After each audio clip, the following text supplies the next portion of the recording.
Bonjour à tous. Soyez les bienvenus sur Soul Food. On est là pour nourrir notre âme et prendre ce temps avec Dieu. Aujourd'hui, je veux lire avec vous dans 1 Samuel chapitre 8. On va lire du verset 1 jusqu'au verset 9. C'est une assez longue lecture, mais nécessaire pour nous. Je vous invite à lire. Donc moi, je lis en semeur. Samuel, devenu vieux, confia à ses fils l'administration de la justice en Israël. L'aîné s'appelait Joël et le cadet Abia. Ils s'établirent à Beersheba pour y rendre la justice. Mais ils ne suivaient pas les traces de leur père. Comme ils étaient corrompus par l'amour de l'argent, ils acceptaient des pots de vin et faussaient le droit. C'est pourquoi tous les responsables d'Israël se réunirent auprès de Samuel à Rama. Ils lui déclarèrent : « Te voilà devenu âgé et tes fils ne suivent pas tes traces. Maintenant, établis sur nous un roi pour qu'il nous dirige comme cela se fait chez tous les autres peuples. » Cette demande d'établir sur eux un roi pour les diriger déplut à Samuel, et il pria l'Éternel. L'Éternel lui répondit : « Écoute ce peuple et accepte toutes leurs demandes. En effet, ce n'est pas toi qu'ils rejettent, c'est moi. Ils ne veulent plus que je règne sur eux. Ils agissent à ton égard comme ils n'ont cessé d'agir envers moi depuis le jour où je les ai fait sortir d'Égypte jusqu'à aujourd'hui. Ils m'ont abandonné pour rendre un culte à d'autres dieux. Maintenant, fais donc ce qu'ils te demandent, mais avertis-les bien en leur faisant connaître les droits du roi qui régnera sur eux. » Amen. Donc on s'arrête sur ces versets. Cette lecture n'est pas là pour rien. Je sais qu'on arrive bientôt là aux élections présidentielles et beaucoup se demandent pour qui voter, pour quel camp choisir. Cette vidéo n'est pas là non plus pour répondre pour cela. Je ne veux pas faire de politique sur cette chaîne YouTube. Le principal de cette chaîne YouTube, le but de cette chaîne, c'est de vous nourrir spirituellement par la parole de Dieu. Mais je vous donne ce conseil qui est important, c'est de vous placer devant Dieu dans la prière pour savoir pour qui voter. Pas voter n'importe comment, mais avec votre pleine conviction, votre pleine conscience. Et de vous dire, moi je me suis mis devant Dieu et Dieu m'aide pour choisir le bon camp. Aujourd'hui, je voudrais voir, on voit une chose à travers ce texte. Les Israélites, ils n'avaient pas de roi à l'époque. Ils n'avaient eu que des juges, que des personnes, voilà, telles que Samuel, des prophètes qui faisaient un peu la justice par Dieu. Mais c'était Dieu leur roi, c'était Dieu qui régnait sur eux. Et c'était le seul pays de ce monde à pouvoir avoir, on va dire, un gouvernement céleste. Tous les autres étaient érigés avec des rois et ouais, ils devaient certainement se batailler avec leurs ministres ou quoi que ce soit. Israël était le seul pays qui était gouverné par Dieu, par des lois divines. Alors, on voit qu'aujourd'hui, à travers cette lecture, 1 Samuel 8, il y a quelque chose de grave qui se passe. C'est pas quelque chose d'anodin, c'est pas quelque chose de normal. Et Dieu le souligne bien.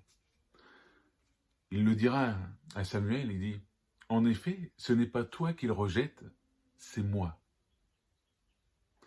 En voulant un roi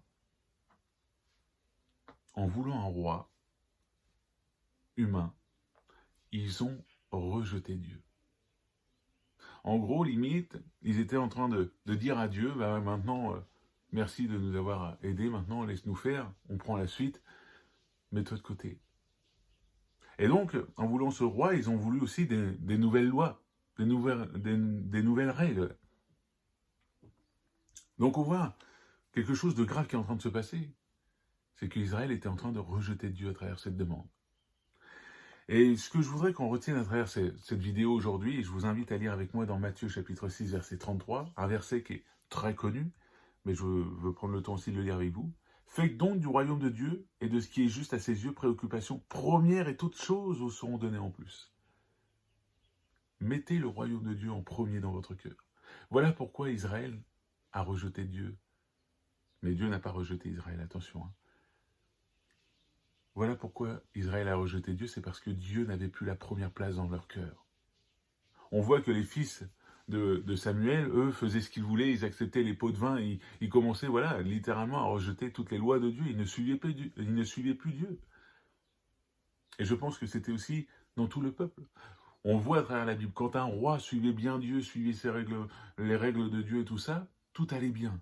Le peuple suivait aussi. Mais quand un roi ne suivait plus, tout le peuple partait. Et c'est pareil pour les prophètes. Quand un juge était là, donc là il n'y avait pas encore de roi, mais quand les juges étaient là et qu'ils suivaient Dieu, tout allait bien, le peuple suivait Dieu. Mais quand ils suivaient plus Dieu, plus personne suivait Dieu.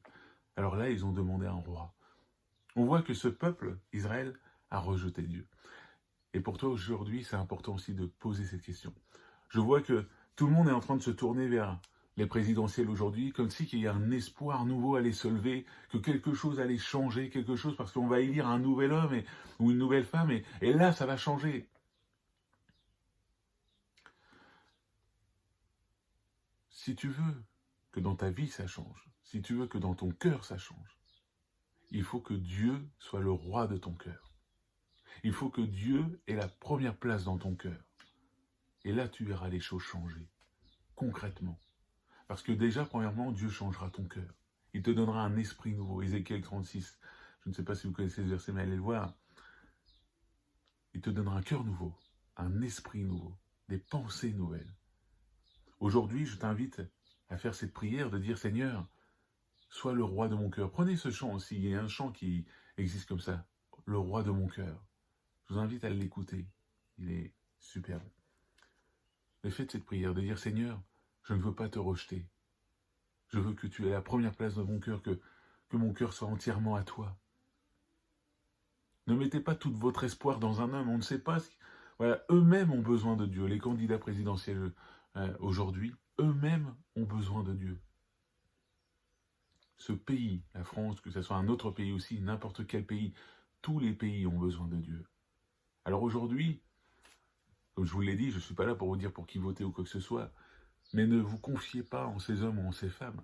Confiez-vous en Dieu, laissez Dieu, parce que je sais, quand les élections approchent, quand il y a des élections, j'ai toujours ce verset qui vient en tête que Dieu a le cœur des rois comme un courant d'eau dans les mains, et il le dirige où il veut. On sait que derrière tout ça, derrière toutes ces décisions qui sont prises pour le pays ou quoi que ce soit, Dieu est maître. Dieu reste le maître de cette terre. Dieu est au courant de toutes choses. Il sait pourquoi ça doit se passer comme cela. Alors aujourd'hui, je t'invite à ne pas regarder à ces candidats ou à ne pas regarder à ce que tout homme pourrait te promettre pour l'avenir du pays ou pour ton avenir. Mais regarde à Dieu, regardez à Dieu, parce que lui seul est capable de vous donner un avenir plein d'espérance, un avenir béni. Lui seul est capable d'agir dans ton cœur. Lui seul est capable de venir agir dans ta vie aujourd'hui. Mais aujourd'hui, c'est à toi de le choisir pour un roi. Ne fais pas comme Israël à l'époque. Ne rejetez pas Dieu pour pouvoir accepter un homme, mais acceptez Dieu. Cherchez Jésus-Christ. Mettez-le en premier. Voilà, ça sera ce conseil de cette vidéo. J'espère qu'elle vous encourage. N'hésitez pas à la partager, n'hésitez pas à laisser un petit like et un petit commentaire de ce que vous en avez pensé, ou même des questions. N'hésitez pas, je suis là pour vous répondre au mieux possible. Que Dieu vous bénisse, qu'il vous bénisse aussi dans vos choix. On voit que les élections approchent vite, mais placez-vous devant Dieu. Placez-vous devant Dieu. Priez, demandez à ce que Dieu vous aide à voter. Et vous verrez que vous pourrez au moins voter dans la paix. Que Dieu vous bénisse, à la prochaine.